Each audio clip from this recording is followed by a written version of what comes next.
Jackson, say hi. Hi.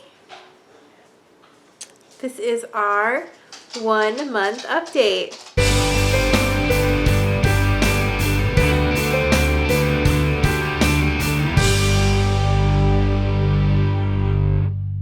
You guys might hear puppies in the background.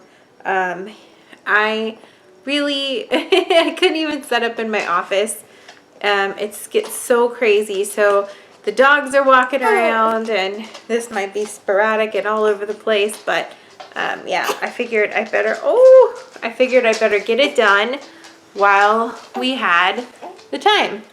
And I had makeup on. So Jackson is exactly 5 weeks today. He is crazy.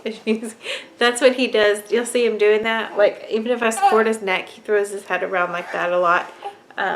He does it when he listens to music, and then he does it when he's like kind of crazy or agitated.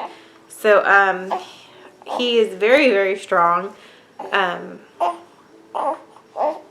So I don't really remember what people do because I don't really watch these monthly updates or whatever videos, but I know a lot of people had asked me to do them. I tried to do my weekly updates during pregnancy and that was a hot mess. So I will attempt to do these monthly ones because, I don't know, it'll be fun to watch them grow. So let's start with size. Jackson at 3 weeks, he's 5 weeks right now, but we didn't get a 4-week weight. He was 7 pounds, 12 ounces, which is good. He has been wearing preemie clothes since he was born pretty much up until this week at 5 weeks, even though we're into 2 months at 5 weeks. I just thought I would share that. Some of them still kind of fit, but I've been trying to put the few newborn outfits I have on him. And I wish I had bought more newborn outfits because I don't know how long we'll be in them. And I try to listen to people and they're like, don't buy newborn outfits. They won't be in them very long. And then the same people told me not to buy preemie clothes and he ended up being in them for almost 5 weeks. So I feel like sometimes I buy him newborn stuff if I see it on sale, but I'm trying to put his newborn stuff on him and it's finally starting to actually fit. He's just very tiny. I know in pictures and stuff he doesn't look small, especially when he was first born. When everyone like actually met him, they were like, oh my god, he's tiny, just because he looked so chubby, especially in the face. But he's very, very long. We outgrew our preemie clothes lengthwise way before we ever outgrew them widthwise, if that makes sense. He's a very long guy. I think he'll be tall. He's very, very alert. He does not sleep that much during the day. It's funny, when we have visitors or when we go places, he sleeps really good. But when it's just me and him at home, he's awake like this a lot. And we spend our awake time doing his favorite things, which are reading books. He likes looking at books while I read to him. We count our fingers and toes and we talk about hands and body parts, and I spell things for him. As I talk about things, I spell a lot of things. When I say his name, I spell it. And that's just the teacher in me. I had specialized in early childhood education, and education is really important to me in teaching them. A lot of people think like little newborns, you can't really do anything with them when they're awake. They just like let them sit there and stare into space. But like even right now, it kind of bothers me that I'm not actually interacting with him that much. Ooh, big yawn. But what people don't understand is even though they're not capable developmentally of repeating words to you and somehow showing you that they're absorbing it, by the time that they develop, they're able to talk and stuff like that, all that stuff has been retained. And so education is very important. So that's why we read. And as soon as our vision gets a little better, we're going to start flashcards, and we're going to start working on his learning playroom soon. So that's what we do with him. He also he loves looking out windows. If there's a window, oh, that's a big yawn. He will turn his head and look out the window. He likes playing on his play mat, and he loves reaching up and grabbing the stuff on his play mat too. Do you see yourself? Do you? So, I'm just trying to think of everything from the 1 month that I can think of. He eats really well. He breastfeeds. I'm just gonna leave this out right here. Like, I'm just gonna put it out and leave it there in the universe. I totally believe nipple confusion is a thing for some babies. I just want to say that. I really think it is, and I can totally understand people's children struggling with that. Having to supplement him because he is supplemented with formula and he gets breast milk. Our hospital was so supportive of breastfeeding. Like, if I had been like, I want formula for him, they would have told me, like, no, they would have fought me on it. Once you choose breastfeeding, they fight so hard for you to focus on it. My OB has been amazing about pushing, for breastfeeding and been supportive. And our pediatrician has been awesome.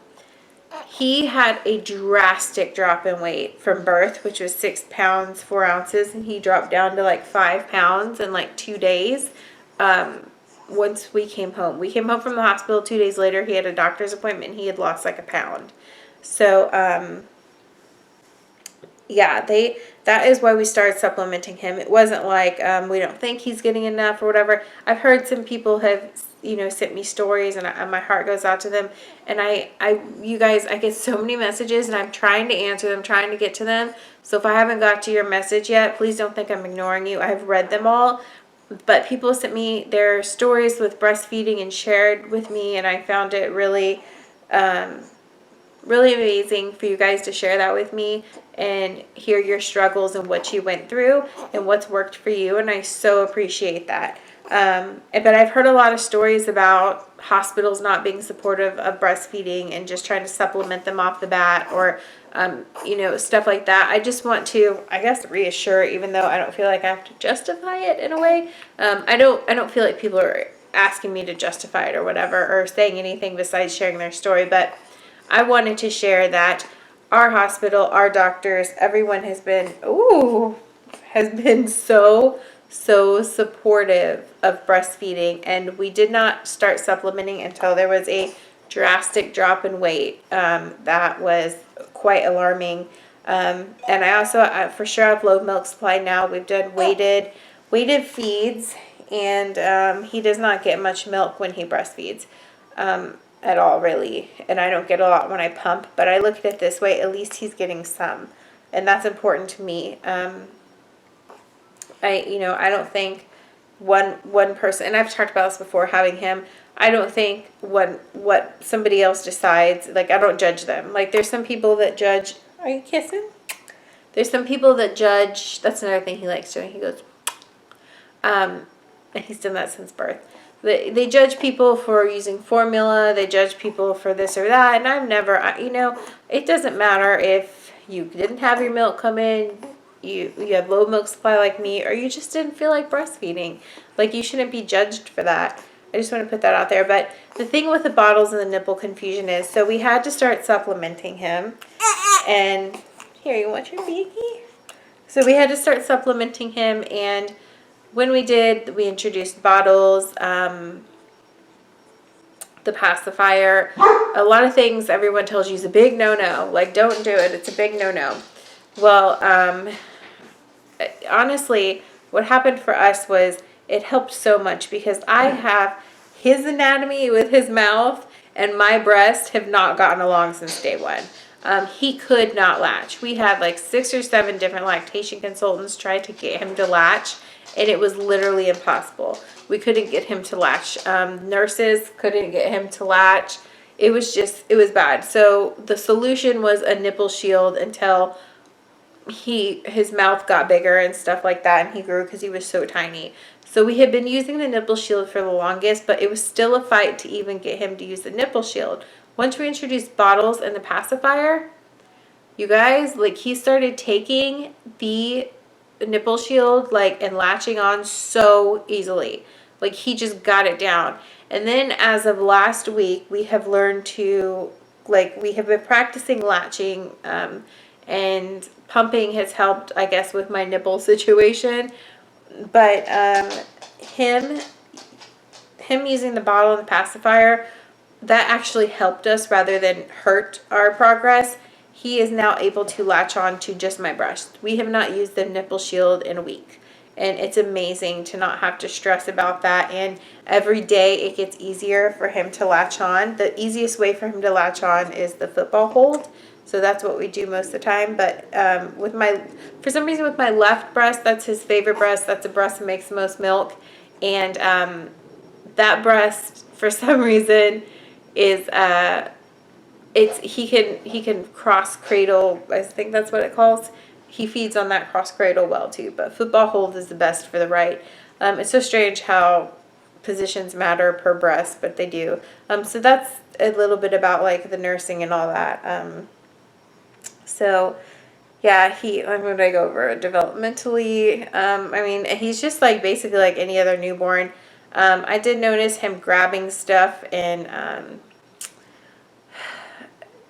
like his toys and stuff that I noticed like friends' babies, because when I worked in preschools and stuff, I did not work with babies till they were about 6 weeks old because they can't go to preschools and stuff like that before then. But I did notice that things I've seen my friends' babies and some babies I've nannied have, it's been more like 6 to 8 weeks before I've seen them like grab stuff and play with stuff. And he started doing that at like 4 weeks, and I was kind of like impressed with him. In his play gym, he'll reach up and grab stuff. He loves grabbing my hair. He loves grabbing my hair. I don't know why he doesn't do it to anyone else, but mommy's hair, we pull it all day.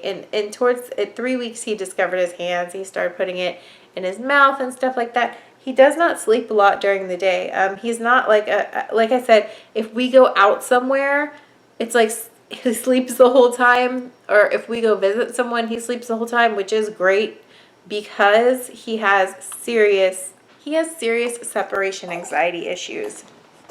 Like, ooh. So even when it comes to Justin, who the first 3 weeks was with him all the time too, when he's going through that, he doesn't want anyone but mama. And it's kind of good that he slept through visitors and when we go see people, because if he had been like that, he would not have let them hold him. So, but he is awake home with me most of the day. He naps about 45 minutes, maybe 3 times a day. So that's how his sleep is. He's not, like I said, he's not the newborn that sleeps 3-hour stretches like he did like the first week. And that always surprises people. I know a lot of you guys have said in comments he looks super alert, and he is. And that's why when he's awake, my biggest focus, instead of YouTube or the house or anything else besides the dogs, I do pay attention to dogs when he's awake too. Like I do spend time with him. We do play. We go outside so he plays with him too and blows bubbles. But the biggest thing is education is so important to me, like I talked about. So like even right now, like he's awake and I feel guilty that we're not reading books or counting or, you know, doing whatever.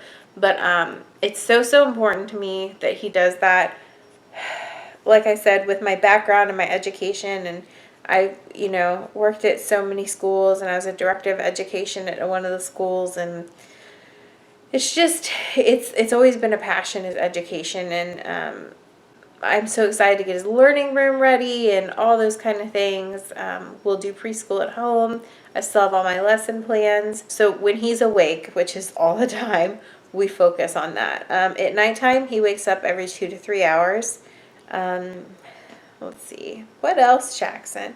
What else? I feel like it's only the first month of his life, and the first week of it was doctor's appointments, and because he had so many issues. And he still has a few, and he's getting better. One thing that we have an appointment for, I will talk about some stuff I chose to share with you guys, and some stuff I chose not to regarding his health. This thing is not like some huge deal. I kind of label it like along with the jaundice, like I think it can be pretty common. Like the jaundice was the least of our problems that he dealt with, because it's like so many babies get that. It wasn't serious like some of the other stuff, but he, at his first appointment, when the doctor examined him and everything, she turned around and looked at me and she said, was he breech in the 3rd trimester? And I said, yeah, for some of it. He didn't flip till the last minute. And he would flip back and forth. And I remember the ultrasound lady, because we would get weekly, sometimes twice weekly ultrasounds once I started having like preeclampsia and stuff. And they would check on him and monitor him so much. So I was like, yeah, he was crazy. He would flip around, and he was, he was frank breech for a while. And so she's like, well, I'm going to order an ultrasound. Sometimes that can cause hip dysplasia in babies. And so we do ultrasounds to check for it. So she didn't necessarily say she thought he had it. But she didn't, I don't know. It was like after the exam. So I was like, did she notice something? But then again, I hear it's common, and that it's something that they can, not fix, but it's not anything serious. So he has that next week, but that's something that happened during the first appointment. But so many things happened during his first appointment, and so much like overwhelming, scary things that I had completely forgot about that, because she just said, I'm gonna call the place and set up the appointment, the hospital, and set up his ultrasound appointment. And what did she say? Like, yeah, it has to be in between 4 and 6 weeks when they do it. So they'll call you in with the appointment. And so they called, and Jess and I completely forgot. We're like, oh my God, we forgot that was coming up, and we completely forgot about the hip dysplasia with everything else going on. So that happened in the first week, but he doesn't have that appointment until next week in exactly 6 weeks. So, yeah, I think I feel like I covered almost everything I can think of. Yeah, I don't really know. I guess I need to start, everything's been such a blur. Like, if you're pregnant right now watching this, just don't blink, because it goes by so fast. And it's so, I'm going to get emotional. I've tried to say this 3 times. It goes by so fast, and like it really truly does. And every time he's like a week older, I'm like, my tiny baby's growing up, or and so I just try to absorb, my gosh, every moment of it. So just, yeah, if you're pregnant right now, or you're just watching this to watch this, I know you mamas, they already have babies, probably know this, that it goes by so fast. But if you don't have one yet, just like take the good and the rough times and take it all in, because it goes so fast. I can't even believe he's 5 weeks right now. Just like, I can't stop crying about everything. My goodness. Anyway, so I'm going to do a video about, I was going to talk about postpartum and stuff in this video, but I decided not to. I'm going to do my birth experience, birth story, I don't know what kind of video, and talk about planned C-sections versus emergency C-sections, because what I've done is I've talked to a lot of my family members and some of my friends that have gone through both. Most of them went through labor and had a emergency C-section, and then with their second child, they just had the planned C-section. So I've talked to them about the differences and stuff for that video, so that maybe it'll help somebody. And I'll talk about why we had to go with the C-section, and we didn't try induction and all that stuff. So yeah, and I'll talk about why. I'm sure most of you guys know the preeclampsia. I had to be delivered at 37 weeks for my health and his. But yeah, I'll go over that in the postpartum part of it in the video. I see some people join these 1 month videos about the baby and the postpartum, but I don't know. It's just I'm just going to cover it in another video. Anyway, so I can't think of anything else for this 1 month update.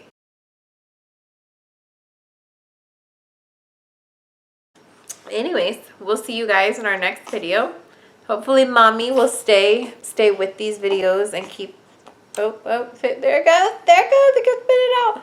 Hopefully I will keep posting these and not get behind. That's why I was like, I have to film this today. I have to film it today, don't I? So, yeah, we'll see you guys in our next video. Jackson, sit up, say bye to your friends. Say bye, YouTube. He's not looking at the camera. Say bye. Oh my gosh. Say bye.